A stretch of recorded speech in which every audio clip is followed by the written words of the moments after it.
Damn, I'm so in one and let's play. Look.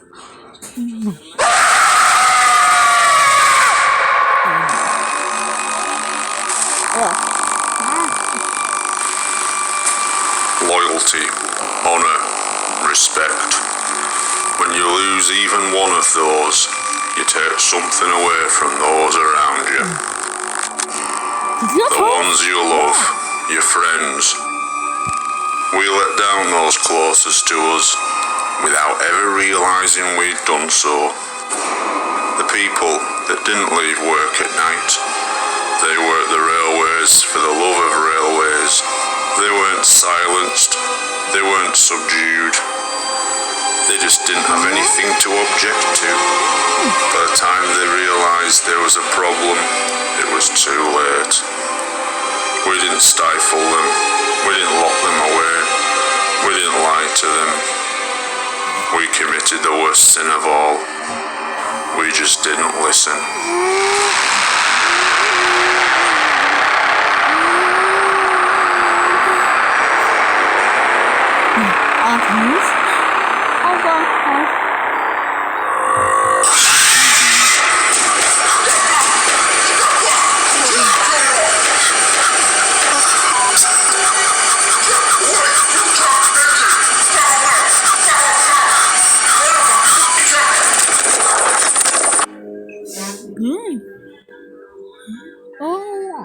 On the 6th of October 2015, the world was reintroduced to the horrors and suffering that began on a small island off the northwest coast of England. I don't think the documentary showed anything we didn't already know. People had just become desensitised to what had happened to Thomas and his friends. The reaction, or rather, overreaction began straight away.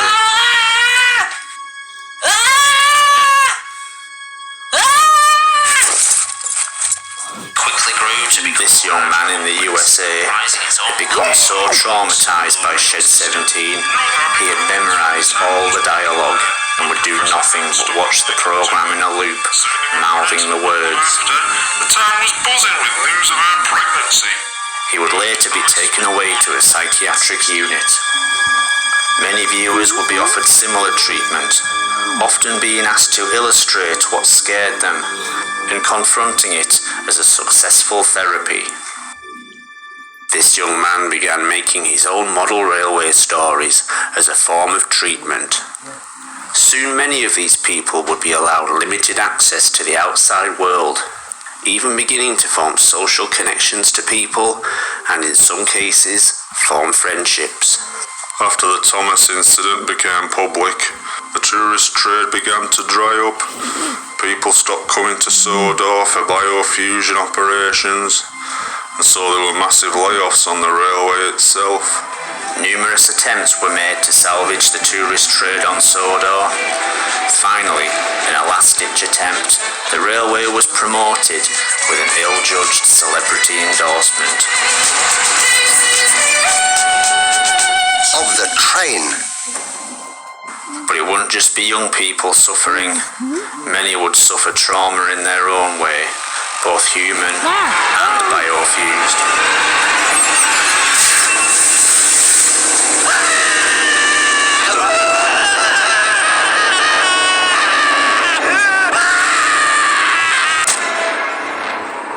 With the documentary came the public outcry and the media's need for a scapegoat. The Goetze family were in hiding. The fat had vanished with all his money, and there I was, in full public view, being blamed for the whole thing. Do you want to apologise, person? Frankly, you should know better than that. Bloody hell. I was finally given the chance to tell my side of the story on national television, tell people what actually happened, and acquit myself in the eyes of the public. Mr. Hartley, are you to blame for the events on Sodor Island? Well, let me tell you, I am not. I am totally to blame for what happened to Thomas and all his friends, and I'd do it again tomorrow. Last time I go on Channel 4. but the public outcry would bring an anonymous whistleblower out into the light, someone who would reveal more facts about the events on Sodor Island, both before and after the Thomas incident. I worked closely on the television series in the early 80s, so I was around the engines at all times. It's only now, after I can't make a difference to those engines' lives, that I've heroically decided to speak. As the government finally relented and shut down the whole biofusion operation on Sodor, a tragic dilemma faced the scientists. Some people were still in the biofusion process. Being in process is the last place anyone wants to be. They had to complete their procedures quickly, or they'd be left to die. That meant turning them into the simplest form of life that existed. Trucks, particularly the faceless ones, rarely had the brain capacity to retain long-term memory. They were the lucky ones. I can't imagine a worse hell than being a truck. Fortunately, most of them didn't live long.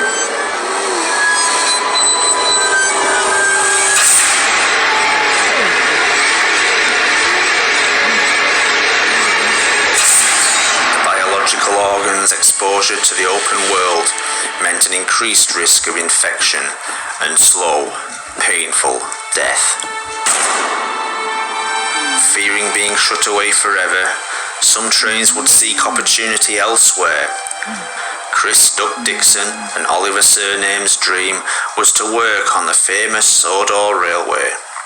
They were childhood friends who shared the same love of trains. They'd made a pact to become engines. Sadly, it came too late. The ban on biofusion came into effect just after.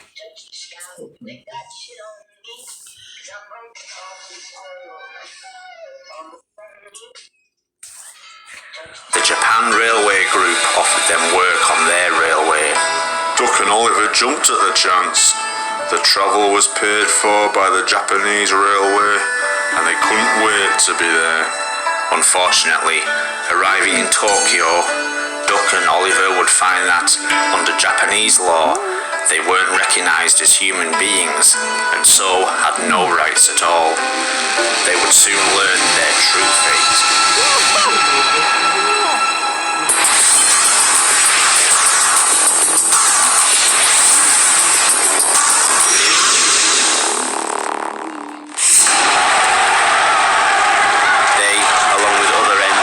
Fortunate enough to fall into this trap were to take part in a sick pay-per-view event.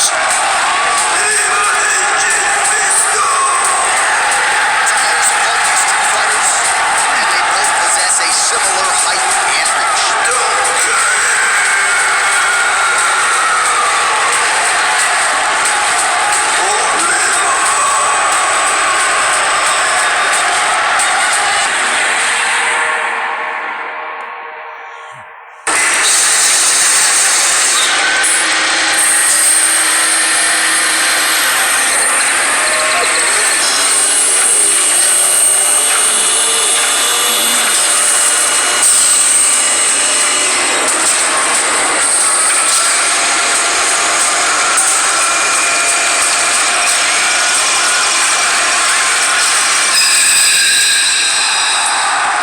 With pneumatic joints, stabilizers and supports, they were ready for the main event.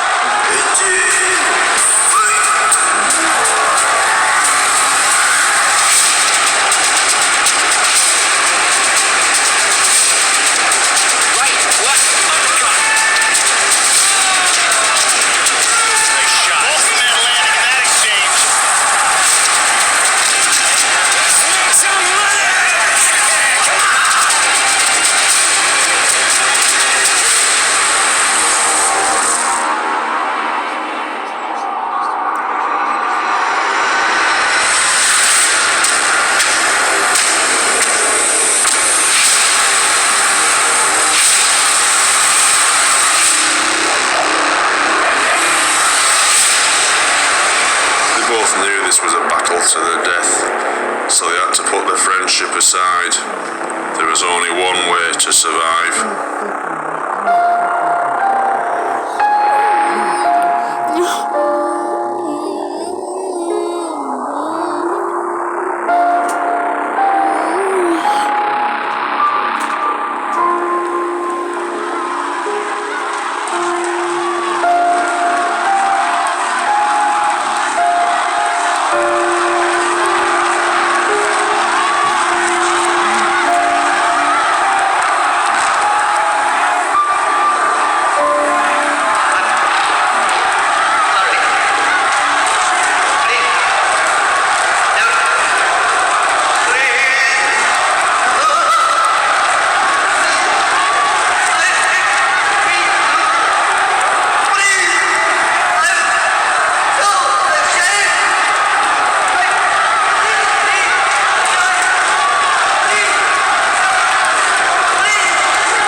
government had banned the use of biofusion publicly, but couldn't ignore the military opportunities.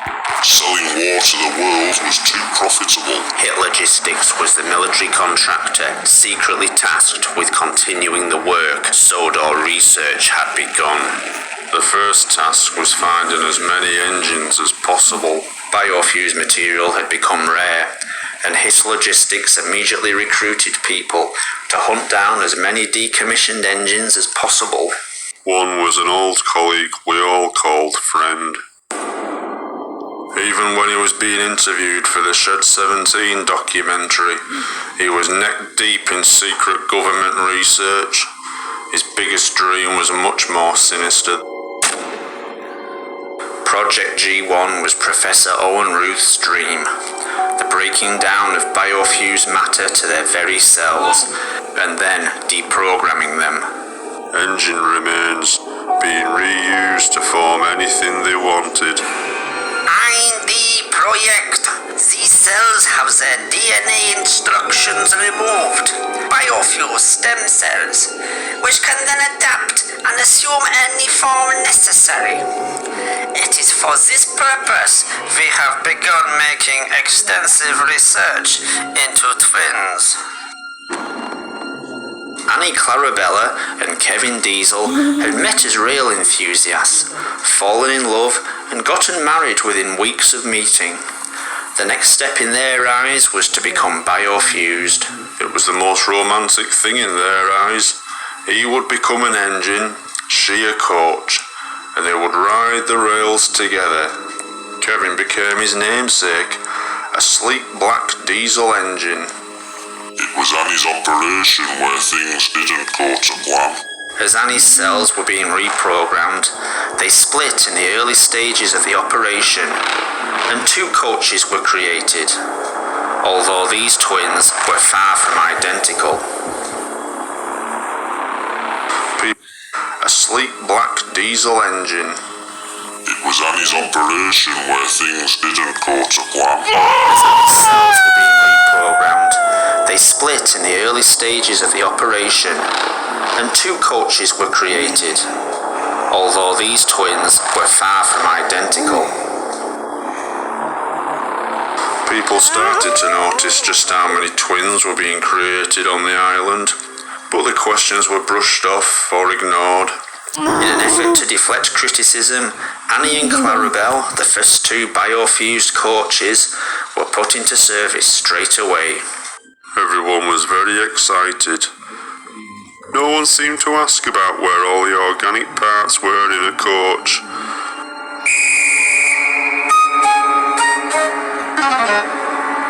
Or about those luxurious, expensive pink leather furnishings.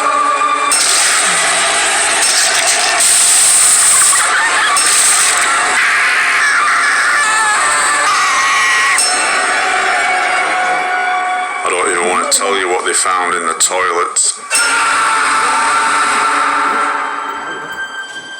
Following this disaster, Annie and Clarabelle would be kept out of the public gaze.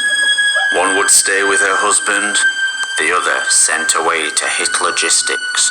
Diesel was forced to make a heartbreaking choice. Which of these ladies to spend the rest of his life with? It must have taken him all of 2 seconds.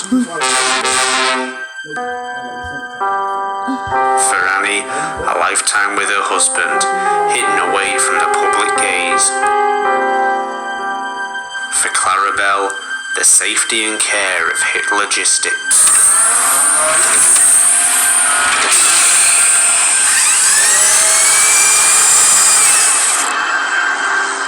Hitlogistics weren't just interested in how twins were created. It was the abilities they had because of it. The telepathic links between twin engines was found to be incredibly powerful. The psychic links found in natural twins is profoundly more powerful in biofused vehicles. Of course, essentially, these are the same person. Hitlogistics would use what they had learned to work on duplication. a volunteer soldier could be biofused exponentially, creating copies of those cells. Think of it! A willing human participant, not just controlling a weapon, but becoming the weapon. Able to react to danger and orders in a fraction of the time. To maintain the secrecy of these illegal experiments, the soldiers' faces would be covered up, so that the only giveaway was a cry of discomfort when a vehicle was damaged or a tank shell was fired.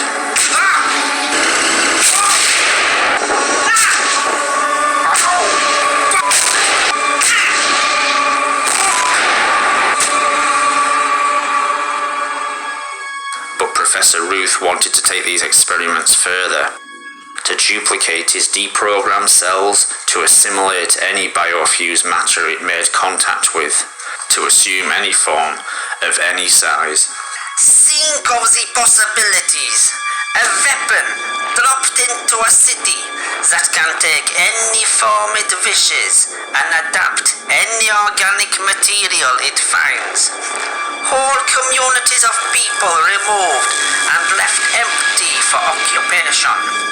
Stage 1 is the secure storage of biofused genetic matter in stasis. Stage 2 will involve the release of this material, in secure conditions of course. To release this material in an uncontrolled state would be disastrous. There was nothing they wouldn't try in that place, even experimenting with mirrors. As well as mirror testing, work on twins would become more extreme, to test just how far the telekinetic link in biofused matter would go. For one set of twins, the link would go too far. Whilst unseen horrors were administered on Dot, the doctors and specialists at Hit Logistics could observe in full detail the torture as an unbreakable bond with his twin would tear Douglas apart.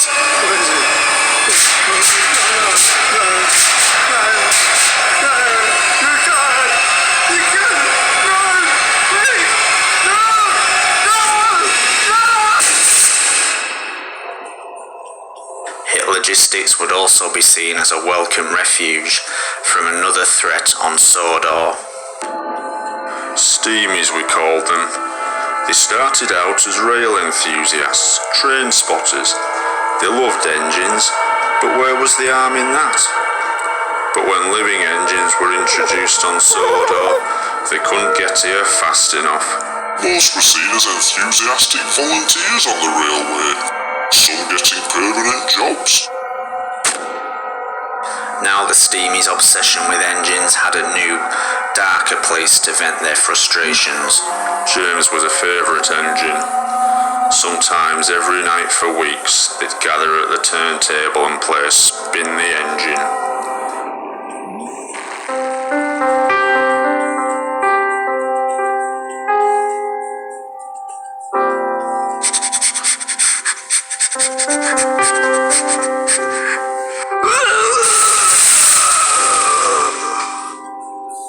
Security footage, hidden by Sodor research until now, shows Gordon desperately pretending he couldn't fit on the turntable.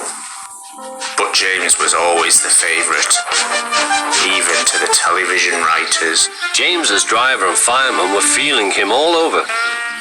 But I had nothing to do with any of that business. Not after the first time. With the closure of the railways, the engines were hidden away, and the Steamies would go underground and bide their time. And it would be 30 years and a new documentary before anyone cared. Before anyone asked, why did this happen? Where were the engines? And what can we do about any of it? With protests aimed at the government and Hit Logistics, the destruction of the evidence was speeded up.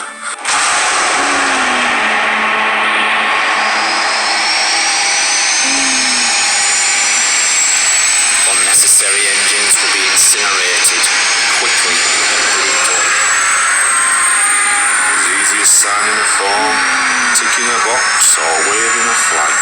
The engines we knew and loved were murdered in the most efficient way possible.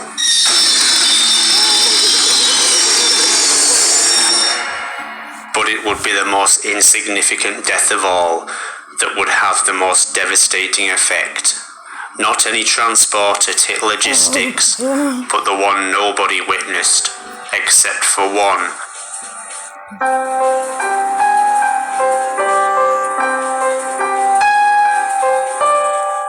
They'd spent 30 years together, just looking into each other's eyes, forgotten by us all, and as happy as any of us could ever hope to be.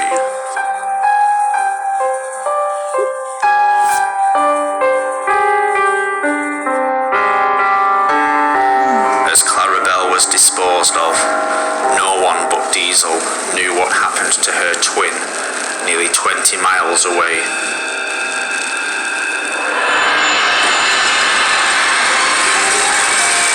Maddie, my love, what's wrong? What's the matter? What's happening? Please, stay with me. I can't.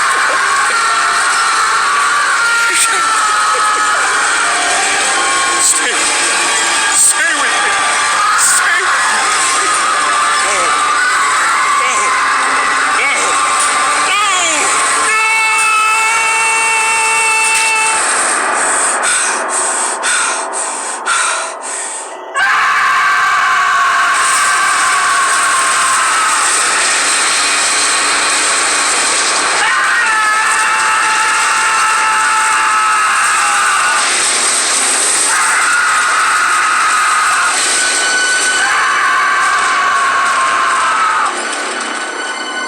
But it wasn't over for Diesel. He had to get out. As terrible as seeing his wife perish was, the worst was yet to come.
This is all your fault. You'll never laugh at me again. The rights of biofused engines will be ignored no more. The secrets of Sodor will be revealed. The state-sponsored torture of engines must be stopped. Diesel would form the Sodor Liberation Front. His dream was to make Sodor Island a home for engines and other transport, free from the tyranny of human beings. And we will not stop until the island of Sodor is recognized as a refuge for all engines. Meanwhile, the remains of the engines would be disposed of. The remains at Hit Logistics would be moved off-site to a quarry in the Blue Mountains of Sodor. 6,000 pounds of desiccated biofused matter. Its location, the real mystery. And tending to this top-secret site was the only engine in the UK still being illegally operated. We can get them do pretty much anything we want to. A bit of the black stuff. Yeah, but the black stuff.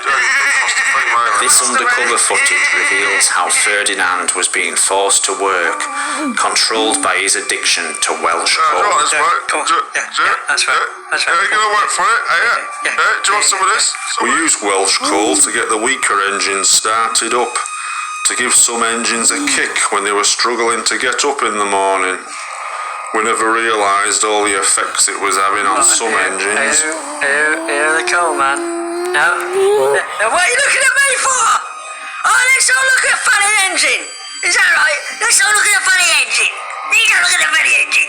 Welsh coal acted as a narcotic on the engines. Prolonged use would lead to addiction and dependency.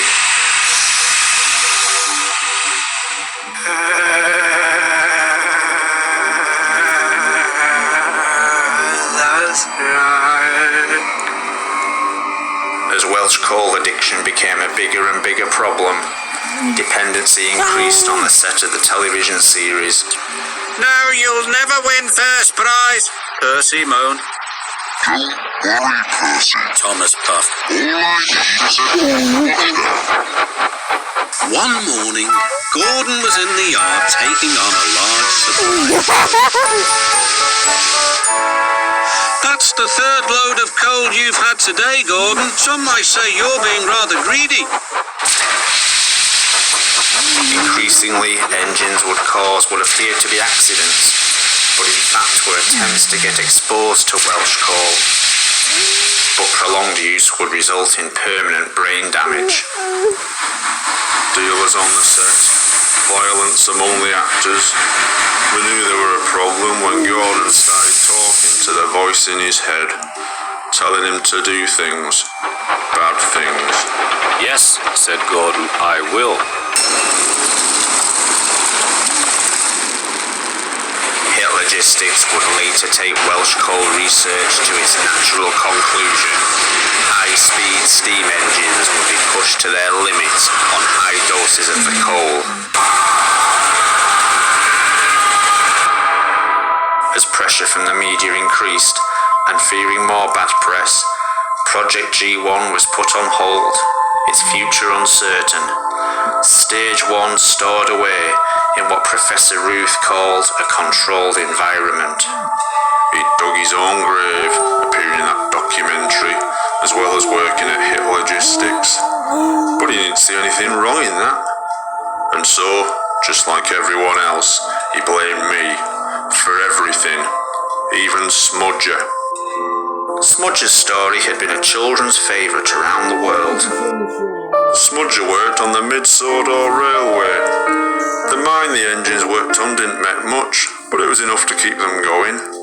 Smudger was moved there because of his faults. His wheel alignment was off, meaning he'd come off the rails too often.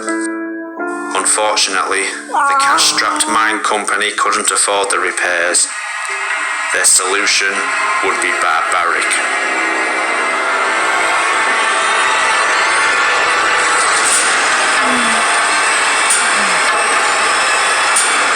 They dismembered him, taking away his wheels and opening him up. The butchers turned him into a steam generator. Shut off from all sensation, Smudger powered the mine for many years. Alone with his thoughts, he would slowly lose his mind. When business dried up, do you think they come back for Smudger? Did they, hell? He were left there for years. Everyone had forgotten him. In a way, it would have been better for Smudger if he'd been forgotten forever. Sadly, for Smudger, salvation would arrive, but in the form of Hit Logistics. Professor Ruth was still eager to find as much biofused material as he could, but Smudger had changed over time. Smudger had remained in the same place for nearly 30 years. His organic parts were no longer just part of a steam engine. They had become shed. Smudger and the shed were one and the same. They couldn't be removed. Hey, no, please, wait, no, please, no, oh God, no, no, please, wait, no, please, no, God, no.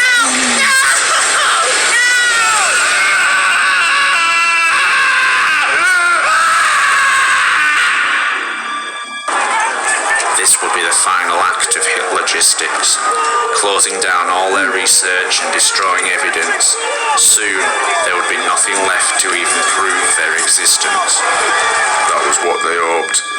They didn't count on one final desperate act.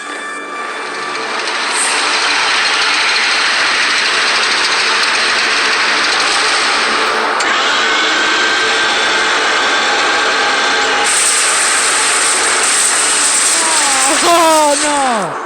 Cranky had been driven mad by all the things he'd seen working for the government. But the worst thing was having to keep it quiet for all those years. Unfortunately, Cranky's genetic structure meant he couldn't turn around fully, not without breaking the entire circulatory system to his head. Effectively, he was condemning himself to a painful death.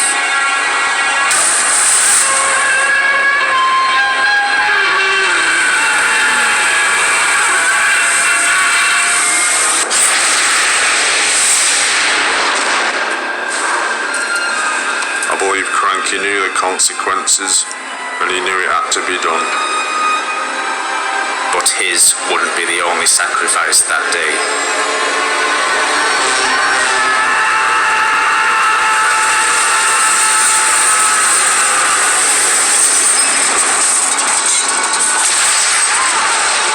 I don't believe he was evil, or that he wanted to kill anyone.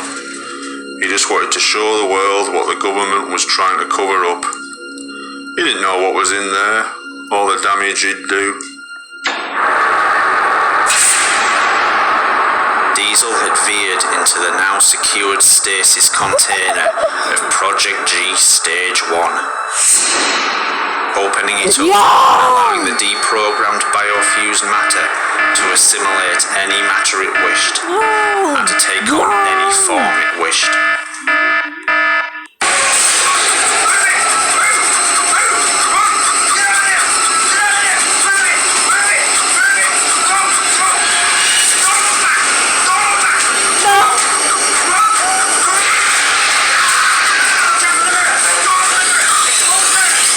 Lads, I looked at the mirror. I looked at the mirror, lads. Lads! Any biofused engines in there didn't stand a chance. They were dragged into the canister.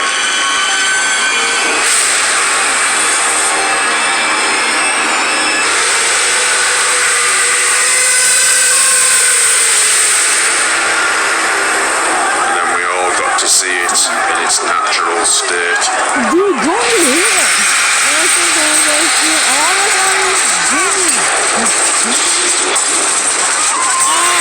stay up there.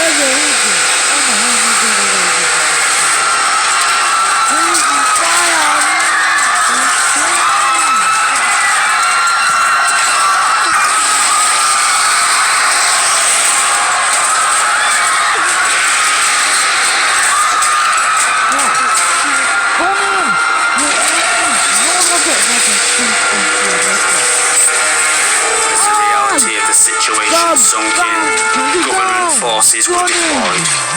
This would be the only line of defense.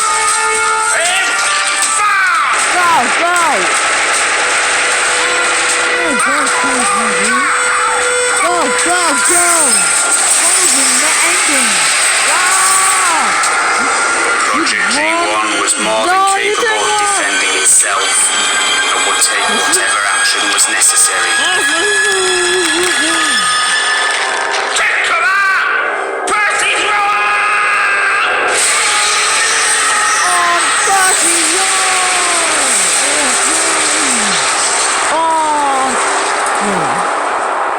Gordon's alive! It could now not be stopped. As it forged ahead, it became clear where its goal was. More biofused cells, more life, more engines. It had to assimilate cells to grow, to live, to spread. Blue Mountain Quarry. The site of thousands of tons of dead, desiccated biofused matter, hidden from the outside world. Going? A rich source of matter which would make Project G1 indestructible. Oh no. Going?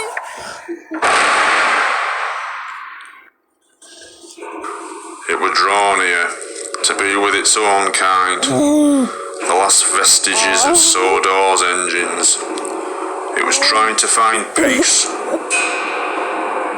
Realizing Project G1's destination and intent, the military provided it with what it was looking for.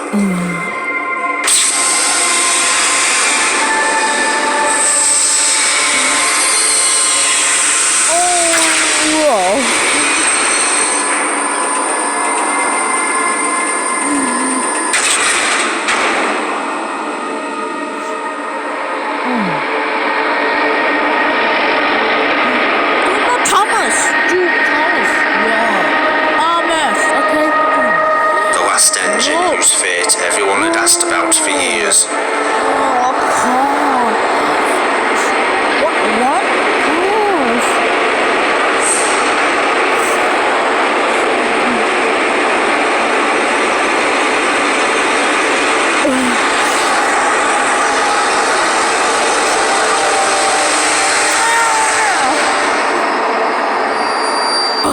After 28 operations to try and reconstruct him as a human being, he had remained behind closed doors, unwilling until now to show the world the monster he had become. That wasn't the Thomas I knew. That wasn't an engine or a human. It were a creature mutilated by surgeons and engineers alike. Unable to react to the outside world at this stage, Thomas was the last chance the military had to stop Project G1.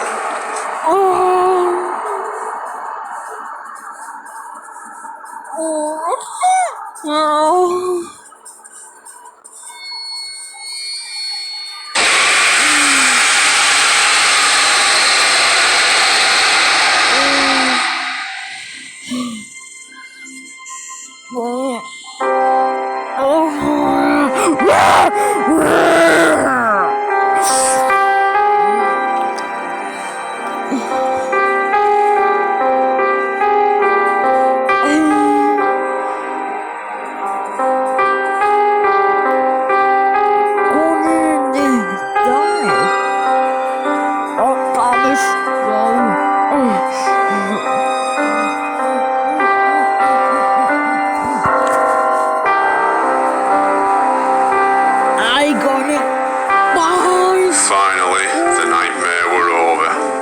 Thomas had found the remains of his friends. His friends had found him. Sodor Island's favourite sons would finally be at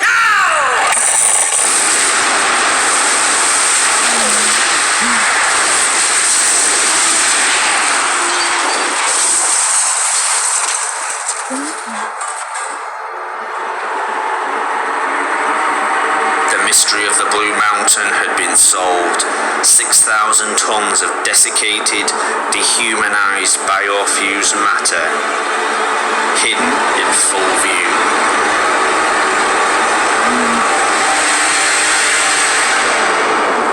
And now used as a weapon.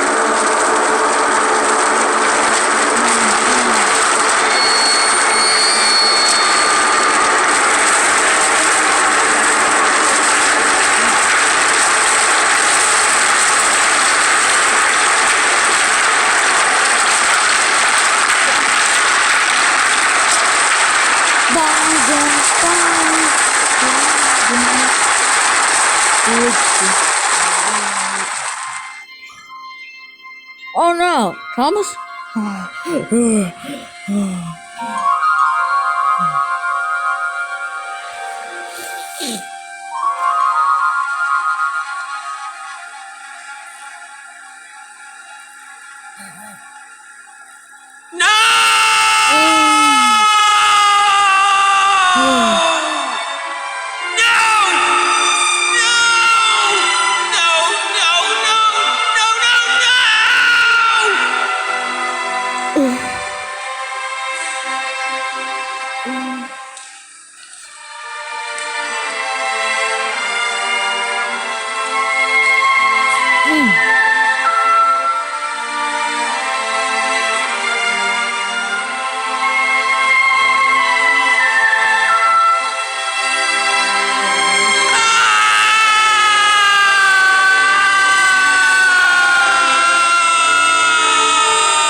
plan all along.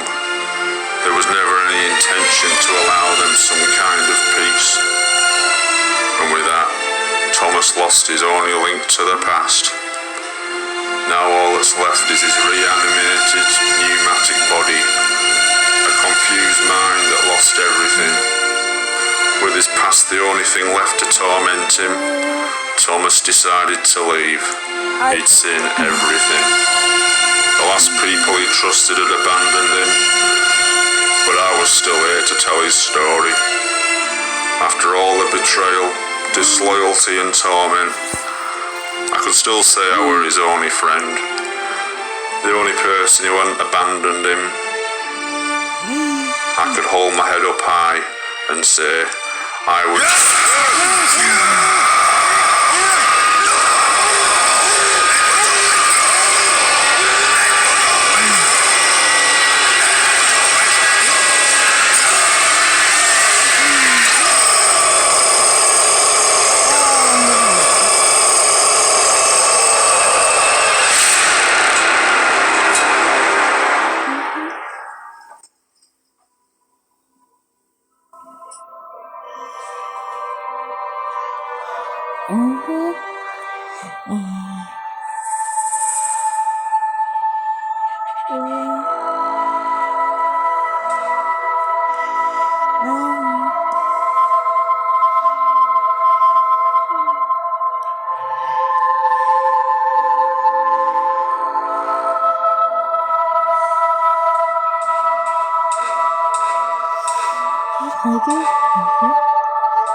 Keith, can you hear me, Keith?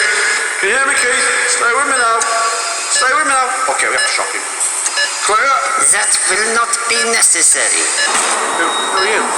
Who is this man? What's he doing here? This man is in our care. You've no right to be here. Relax, Mr. Hartley. You are in our capable hands now.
Well, Mr. Hartley,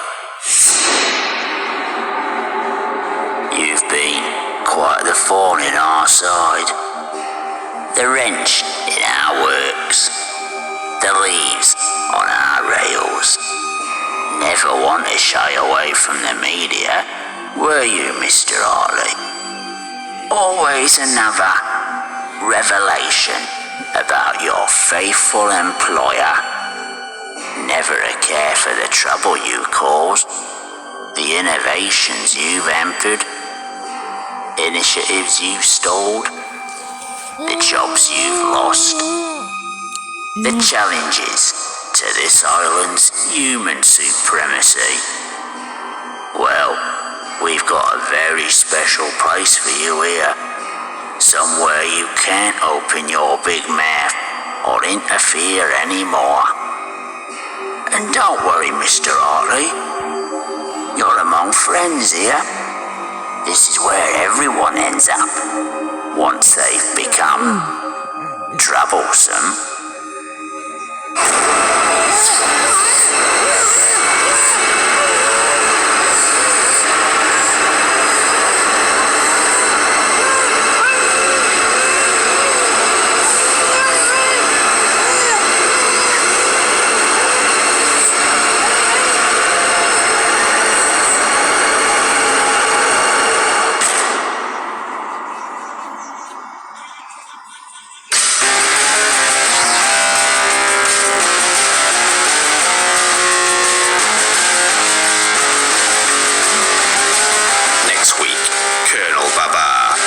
Bloodthirsty rise to power, the genocide of the Rhinoceros Kingdom, and his ultimate demise at the hands of his own people.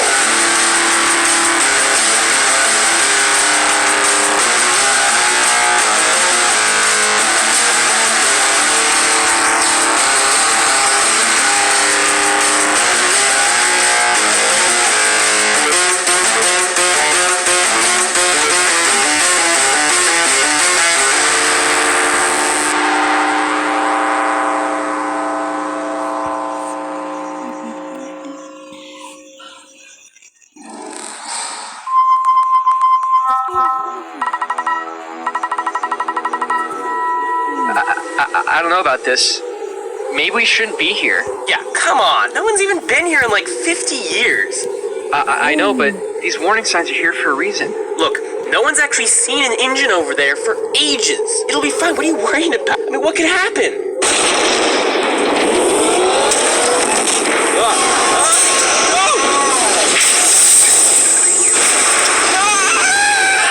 Oh my God!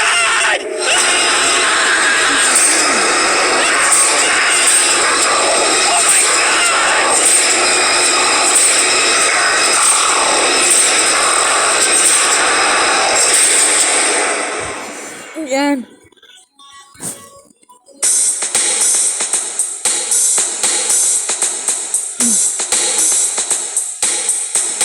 Go, so go.